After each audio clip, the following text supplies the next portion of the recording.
कि आज खाने में क्या बनेगा। उनको भी कहाँ परेशान करें। सुबह से दोनों दीदी के साथ थीं। साथ होना भी चाहिए। दीदी जी पेट से हैं तो देखभाल की उन्हें ज्यादा जरूरत है। बड़ी मेम साहब खाना खिला के बाजार गई है उनके लिए ड्राई फ्रूट वगैरह लेने। तो वंदना चाची से जाके पूछो ना। वो तो सुबह से 2 किलो देसी घी के गोंद वाले लड्डू बना रही थी। थक गई होंगी ना। अब आरोही, जब तुम माँ बनने वाली तो तुम्हारा सिर्फ एक ही काम है, अपना ध्यान रखना। ये पढ़ाई वढ़ाई के बारे में सोचने की जरूरत नहीं। ओके?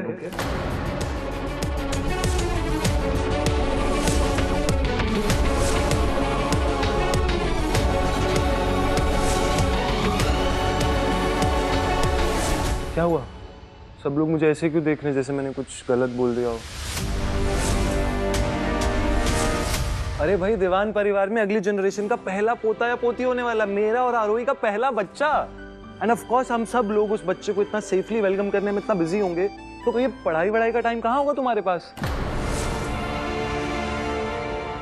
अभिषेक बेटा, मैं देख सकती हूँ कि तुम अपने आने वाले बेबी को लेकर कितने एक्साइटेड हो। हम सब भी हैं। तुम चाहते हो कि आरोही सेफ रहे, आने वाला बच्चा सेफ रहे। हम सब भी यही चाहते हैं, पर उसके लिए आरोही को पढ़ाई करने से रोकना वो सही नहीं है। उसकी सारी जिंदगी के सपने, उसकी मेहनत, उसे एक झटके में रोक देना, तुम ऐसा सोच भी कैसे सकते हो? मॉम मॉम मॉम मॉम, मैं ऐसा इसलिए सोच सकता हूँ क्योंकि मुझे पता है दोनों काम ही ना बहुत इंपॉर्टेंट और बहुत मुश्किल है। अपना ख्याल रखना, होने वाले बच्चे का ख्याल रखना एक फुल टाइम जॉब की तरह है, बिल्कुल वैसे ही जैसे इंजीनियरिंग की पढ़ाई करना, एग्जाम देना। तो दोनों काम आरोही एक साथ कैसे कर पाएगी? पापा ठीक कह रहा हूँ ना मैं? आरोही बेटा, हम लोग ना धीरे धीरे ही बदलेंगे। एक दिन में कोई चमत्कार नहीं होने वाला। अब देखो, सब होने वाली माँ के बारे में बहुत बातें कर रहे हैं, लेकिन माँ क्या चाहती है ये कोई नहीं पूछ रहा। तुम बताओ आरोही बेटा, तुम क्या चाहती हो? थैंक यू पापा जी, ये बात शुरू करने के लिए, मुझसे पूछने के लिए। देखिए, बदलाव तो आ रहा है ना। और पापा जी, मैं दोनों काम कर लूंगी, अपना ध्यान भी रखूंगी और साथ में इम्तिहान की तैयारी भी कर लूंगी। आरोही, लेकिन तुम्हें आइडिया भी नहीं है। अभिषेक बेटा, तुम अपनी बात रख चुके हो ना, अब बस। अब दूसरे क्या कहना चाहते हैं वो भी तो सब कुछ सुनने दो। पर पापा। अभिषेक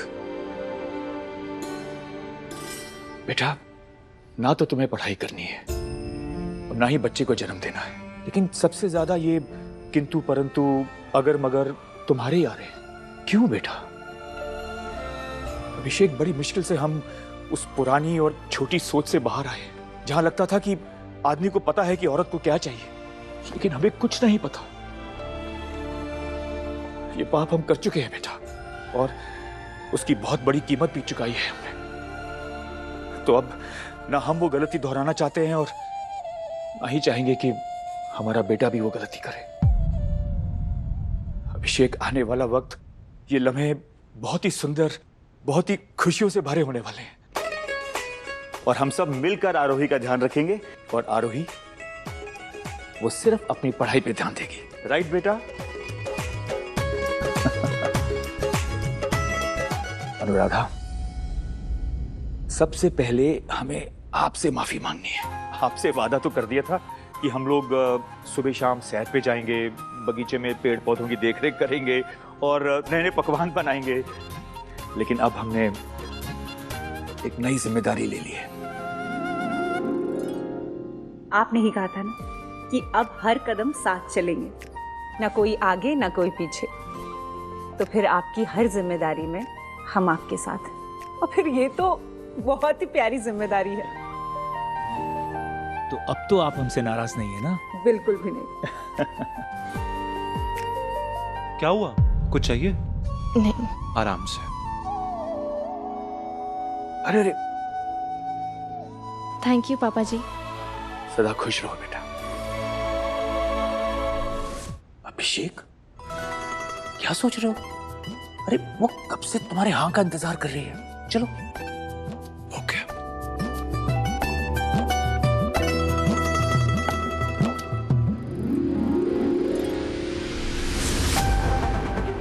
चलो जी, कल तक नौकरानी थी, अब ये बन गई है महारानी दीवाना हाउस की, और हम वही बैकग्राउंड में ताली बजाने के लिए।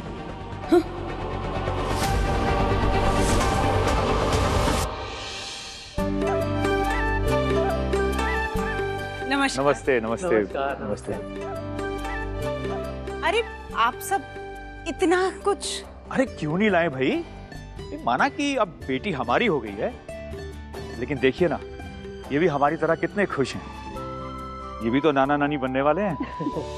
इस घर में आरोही के लिए सब कुछ है, लेकिन इस खुशी के मौके पे हम सब ने थोड़ा सा। ये हमारी गौशाला का शुद्ध सात्विक और पौष्टिक घी है। आपके शुद्ध और पौष्टिक घी की जरूरत इन्हें और इनके पैरों को ज्यादा है।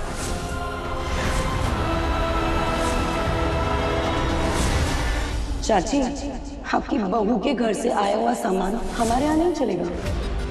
इन्हें पता नहीं था क्या ये सब दीवान हाउस जाएगा? फिर हाँ, ये है ना, हम दिवाली पर नौकरों को गिफ्ट कर देंगे, किसी के तो काम है। भाई साहब, बहुत अच्छा किया जो आप ये सब लेकर आए। सब कुछ है हमारे घर में, लेकिन माता पिता के दिए हुए प्यार के तोहफों में एक अलग ही प्रेम और आशीर्वाद होता है। और हमारे दोनों बच्चे आरोही और अभिषेक को हम बड़ों से और क्या चाहिए, यही तो चाहिए, ढेर सारा प्यार और आशीर्वाद, है ना? अरे राजा राम जी, आप वो अपने घर का बना हुआ शुद्ध देसी घी लेकर आए हैं कि नहीं? हाँ हाँ, लाए ना। ये इसकी सबसे ज्यादा जरूरत होने वाली माँ को है। और सिर्फ आरोही के लिए नहीं, घर के सभी सदस्यों के लिए। जी बहुत बहुत शुक्रिया। आप लोग ऐसे खड़े क्यों हैं? प्लीज प्लीज आइए। आइए आइए, मैं लेता हूँ। आइए। अरे राजा राम जी, यहाँ नहीं, आप आइए, वहाँ हमारे साथ बैठिए। शारदा जी प्लीज, आप यहाँ बैठिए प्लीज। आप यहाँ आइए, बैग दे दीजिए।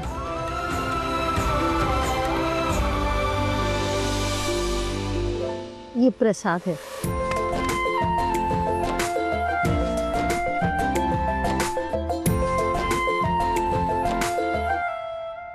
भाई साहब, ये प्रसाद हमारे कुलदेवी का है। मैं और शारदा नंगे पांव कुलदेवी के मंदिर में गए थे, होने वाले बच्चे और हमारे दो परिवार के सुख, शांति और समृद्धि के लिए।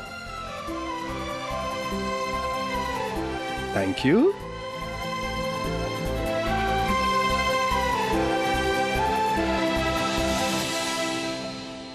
चाची, आप नहीं बधाई देंगी मुझे? नानी तो आप भी बनने वाली हैं। ऐसे अलग थलग और मुंह सुझाकर खड़े रहने से पुराने गिले शिकवे खत्म नहीं होने वाले। सविता, चलो बात करो आरू से। आखिर वो हमारी बच्ची है ना। हाँ, जो भी कहने आई हो कहो। हाँ, आरू अपनी चाची को माफ करेगी तू? मुझे नहीं पता मैंने ऐसे क्यों किया। नहीं,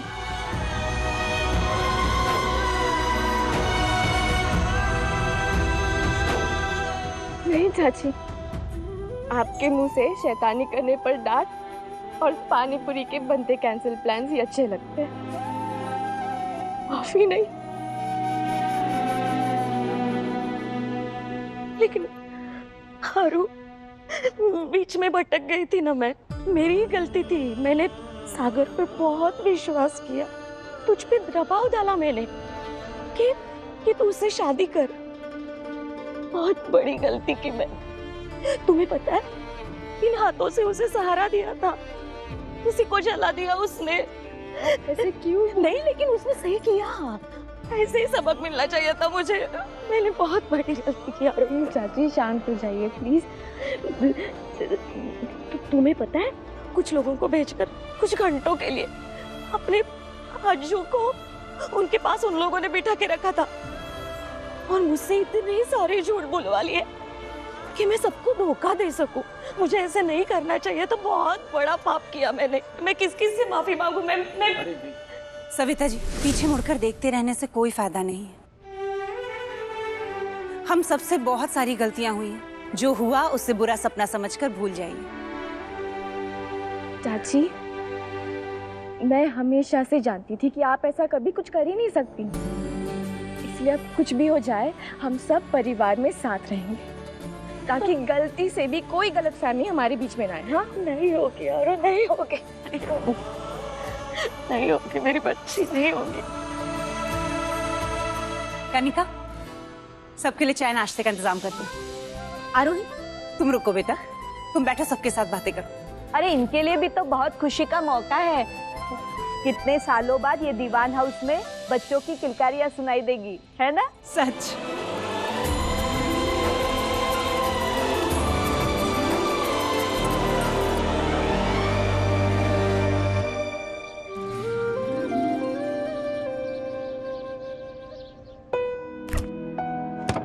मेम साहब, खाने के लिए क्या बनाना है? हर सवाल का जवाब मैं ही दूं क्या? जाके वंदना चाची या अनु चाची से पूछो कि आज खाने में क्या बनेगा। उनको भी कहाँ परेशान करें। सुबह से दोनों दीदी के साथ थीं, साथ होना भी चाहिए। दीदी जी पेट से हैं तो देखभाल की उन्हें ज्यादा जरूरत है। बड़ी मेम साहब खाना खिला के बाजार गई है उनके लिए ड्राई फ्रूट वगैरह लेने। तो वंदना चाची से जाके पूछो ना। वो तो सुबह से 2 किलो देसी घी के गोंद वाले लड्डू बना रही थी, थक गई होंगी ना। आरोही ये आरोही वो, सर पक गया ये सब सुन सुन के। सारा खानदान अपना काम धंधा छोड़कर लौट क्यों नहीं जाता है? आरोही देवी के चरणों में। मेम साहब, हम हरे पत्ते वाली सब्जी बना दे और साथ में थोड़ा सूप भी, दीदी के लिए ठीक भी रहेगा। तुम्हें किसने कहा अपना दिमाग चलाने के लिए? अगर यही सब करना था तो 1 घंटे से मेरा दिमाग क्यों खा रहे थे? पागल कर दिया सवाल पूछ पूछ के। कनिका, ये क्या तरीका है बात करने का? अगर तुम्हें अपना काम समझ में नहीं आ रहा, इसका मतलब ये नहीं कि तुम इस पर चिल्लाओ। तुमसे एक दिन किचन नहीं संभाला जा रहा, इतना शोर मचा के रखा है जैसे कि 56 भोग पक रहे हो। अरे कम से कम आरोही को पढ़ाई में डिस्टर्ब तो मत करो प्लीज। आरोही आरोही आरोही, सब लोग पता नहीं क्यों ये आरोही के पुराण गाए जा रहे हैं।